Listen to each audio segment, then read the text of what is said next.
자, 생명의 법칙에 대해서 함께 좀 나누고 싶습니다.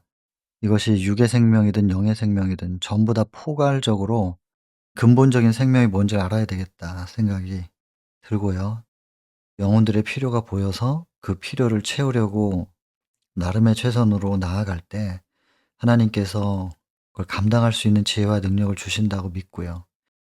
그래서 저도 부족하나마 환자분들을 만나 뵈면서 계속 여러 가지 것들을 고민할 수밖에 없었고, 그 고민하는 가운데서 병에서 우리가 벗어나거나 회복되는 방법이 뭔가 현대의학적인 부분들을 존중하지만 동시에 그것과 더불어 하나님께서 우리에게 제시하시기를 원하시는 생명의 근원, 그것은 좀 더 깊음이 있구나, 그런 생각을 하게 됐죠. 그런 부분들을 종합해서 함께 좀 나눠보려고 합니다.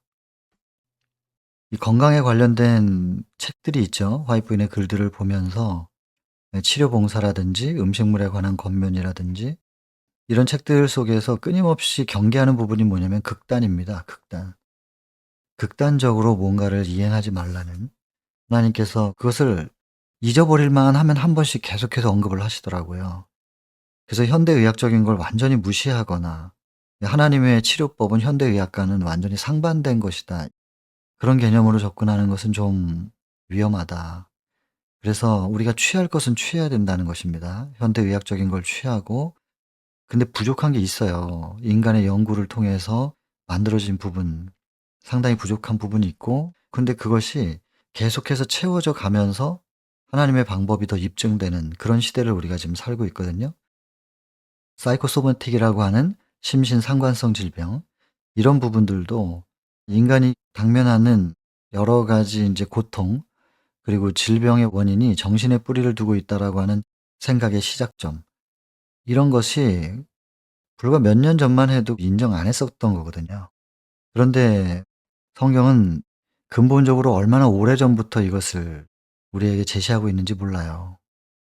그래서 치료 방법도 뭐 히브리서 4장 12절 같은 경우에 보면은 하나님의 말씀은 살았고 운동력이 있다 하시면서, 그 살아있고 운동력 있는 말씀이 좌우의 날선 어떤 것보다도 예리하다, 이거 수술하는 메스처럼 보인단 말이에요.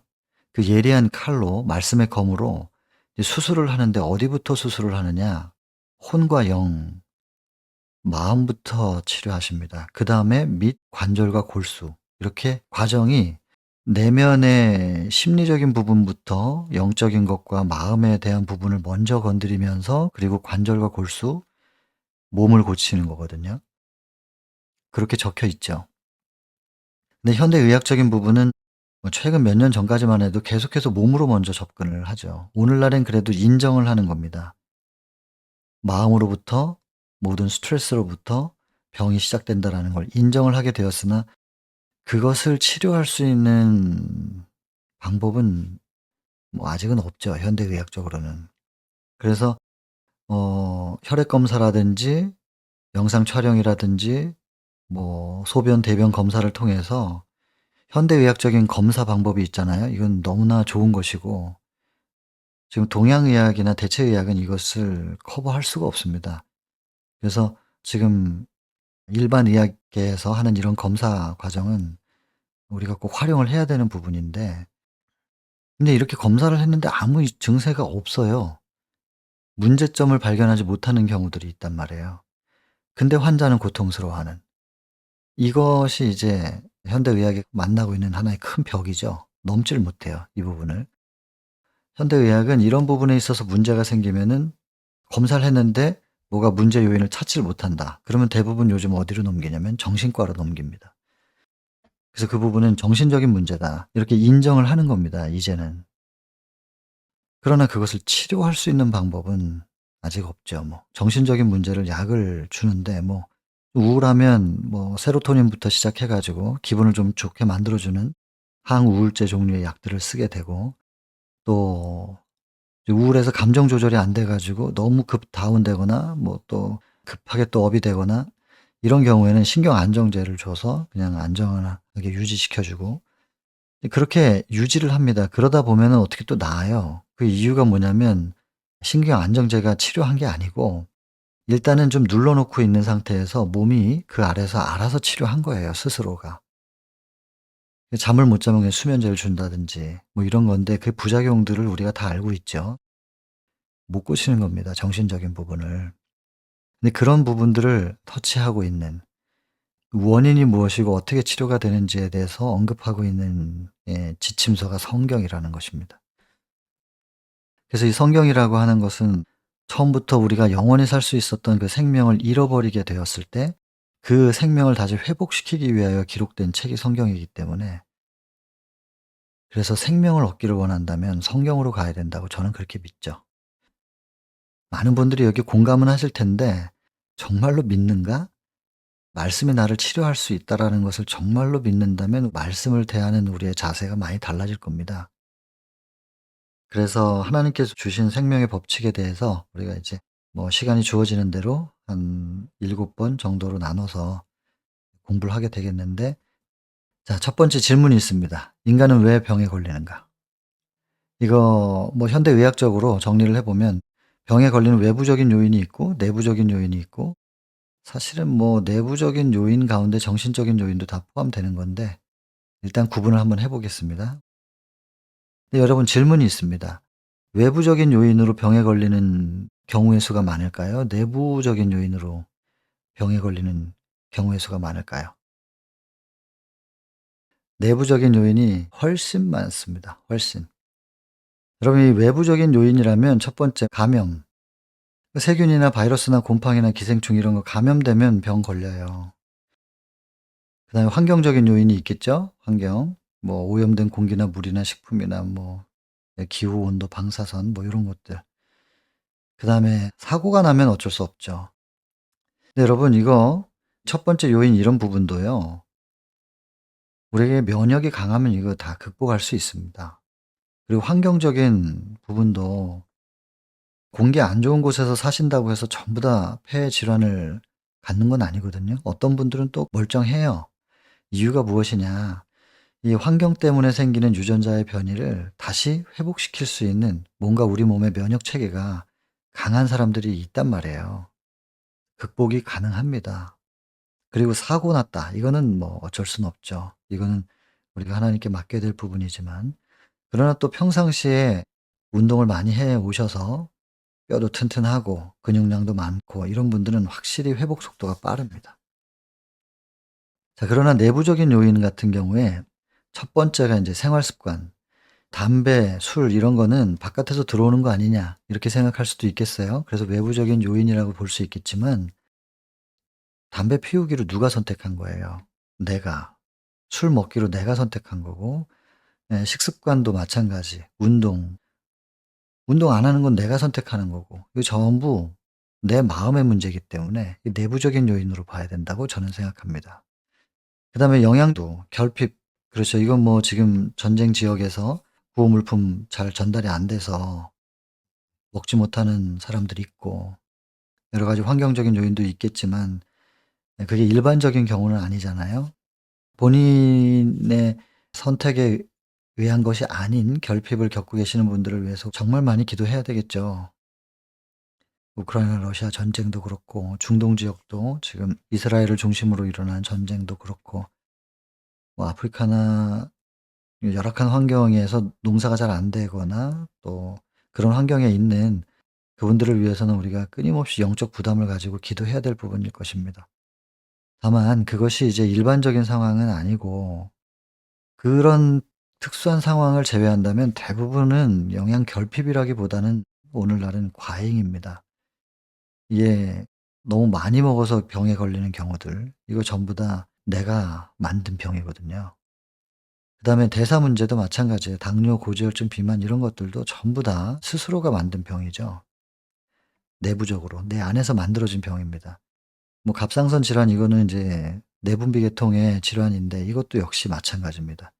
내가 생활을 불규칙적으로 이제 하거나, 이게 다 항상성에 의해서 유지돼야 되는 그런 부분들인데, 내분비 계통이 이게 자꾸 교란이 일어나서 이렇게 저렇게 해야 될지 모르겠는, 규칙적이지가 않은 삶을 살면서 교란이 일어날 때 이런 조절 기능을 상실해서, 그래서 갑상선 기능 저하가 생기거나 항진이 생기거나 이렇단 말이에요. 이거 전부 다 내가 만든 병이에요.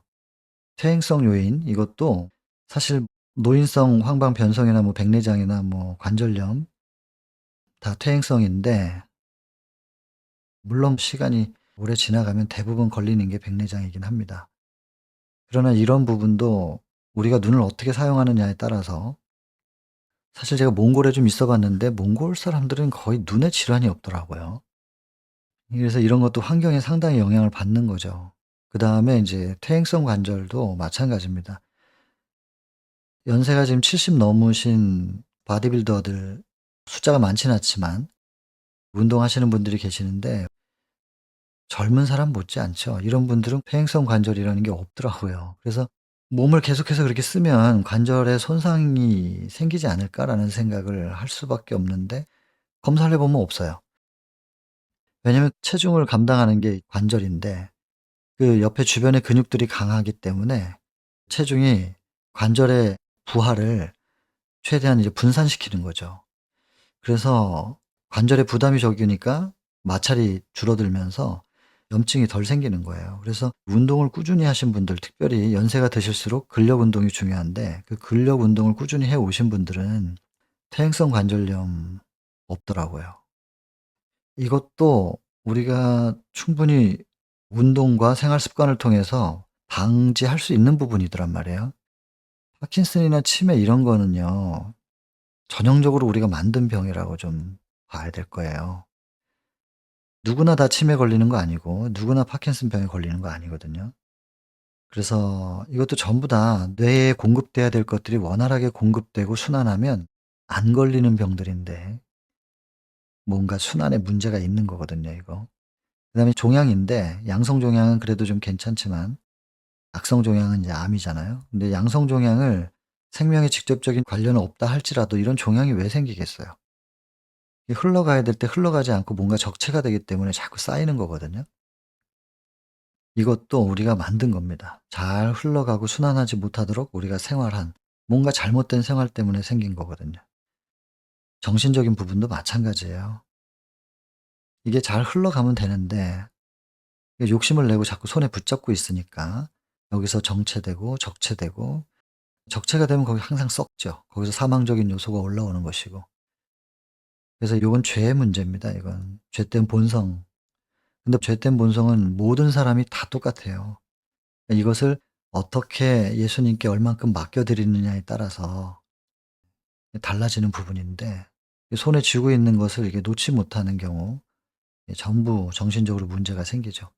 미워하는 마음, 원망하는 마음, 우리의 유전자를 변질시키는 제1 원인, 발암 물질인데 활성산소 아니에요?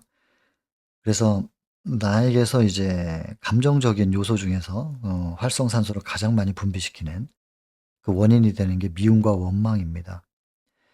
그래서 누군가를 미워하는 마음, 원망하는 마음, 이거 전부 자기 연민 때문에 생기는 건데, 나를 먼저 생각할 때 보니까 그 사람이 밉고 그 사람이 원망스럽고, 근데 자기에서 좀 벗어나게 되면은 이게 인제 풀리기 시작하고 흘러간단 말이에요. 이해가 되고 '그래 뭐 그 사람이 잘한 건 아니지만 또 그 사람 나름대로의 입장이 있었다.' 이해. 마음에 뭔가 이렇게 쌓여 있지 않고 자꾸 흘러가는 겁니다. 그래서 도는 거죠. 이게 심리적인 순환이 이루어지면 이런 질병도 잘 걸리지 않는 건데.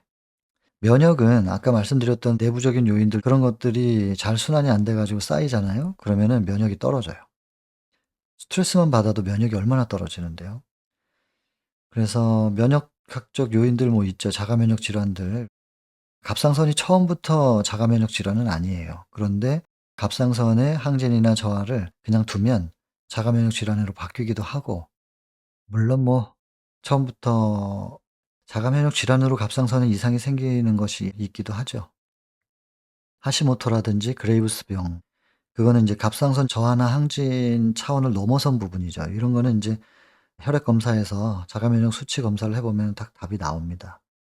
아무튼 면역 질환들이 이렇게 국부적으로 류마티스 관절이나 갑상선 이렇게 나타날 수 있는데, 루푸스 같은 경우에는 전신에 나타나요. 그래서 내 면역이 나를 보호해야 되는데, 나를 지키는 군인인데 나를 공격해서 염증을 일으키는, 그래서 요거는 인제 관절을 공격하면 관절염이 되는 거고, 갑상선 공격하면 갑상선 기능이 떨어지거나 문제가 생기는 거고, 그다음에 루푸스 같은 경우는 전신에 염증이 발생하는 그런 이유죠.